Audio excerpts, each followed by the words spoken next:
Welcome to the Deep Dive. Today, we're looking at something pretty startling that happened just this past Sunday. Yeah, really unexpected.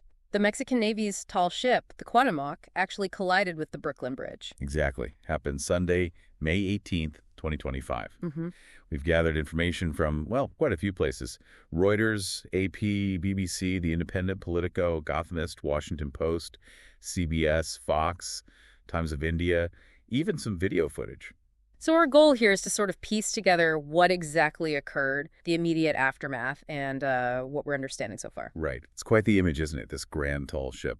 A historic vessel, really, a symbol of tradition, and then, bam, this very solid, iconic piece of modern New York infrastructure. So let's get into the specifics. The Cuauhtémoc, it's a three-masted bark, right? Used for training. Correct, a training ship for the Mexican Navy, and it was on a goodwill tour. It had just been up in Boston, actually. And then Sunday, navigating under the Brooklyn Bridge, that's when the collision happened. Yeah, and the immediate reports mentioned snapped masts. You can just picture it. Awful. And the human cost became clear pretty quickly. Terribly clear. Initial reports mentioned, I think, 19 injuries, but that figure unfortunately included 2 fatalities. 2 crew members died as a result of the collision. Such a tragedy. It just really underscores how serious this was. Absolutely. And there was that detail from Gothamist. Makes it even more poignant somehow. About the rigging display. Yeah, that sailors were apparently getting ready for some kind of, high-flying display just moments before the crash. Activity, anticipation, then this. Awful. And we know one of the victims has been identified. Midshipman Santiago de Jesus Garcia Alvarez. A terrible loss for his family and the Navy. Which brings us to the inevitable question. How did this happen? Well, right now it's mostly speculation. Early thoughts mention things like maybe strong winds played a part. Or a miscalculation, like the height of the ship versus the clearance under the bridge? Exactly. Those are the initial possibilities being floated. But we need to stress these are just early ideas. Of course. And investigations are already underway. The U.S. Coast Guard is definitely involved. And you'd expect, given the nature of this, the NTSB, the National Transportation Safety Board, might step in too. They'll want to figure out the exact sequence, the contributing factors. Right. It's still very early days for concrete findings. It is. It makes you think about the challenges.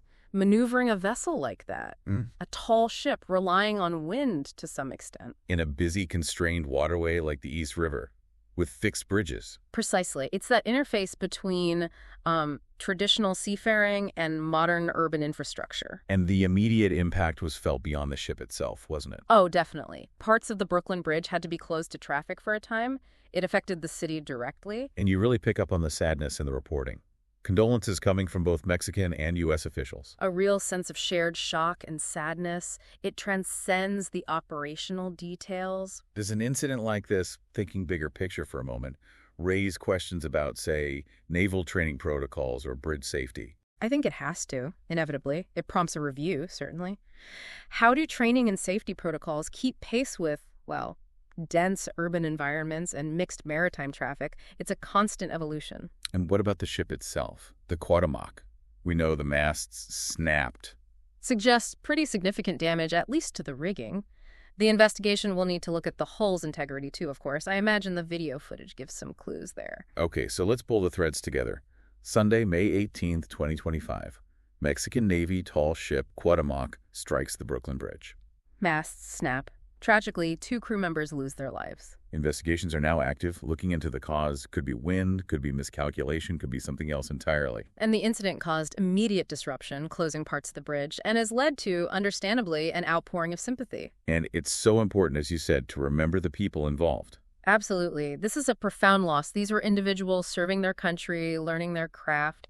Our thoughts are really with their families and the Mexican Navy. It's such a stark image, isn't it? This collision between maritime history and, well, a very solid piece of the modern world. It really forces you to think about that balance or sometimes the tension between tradition and present-day realities. It does.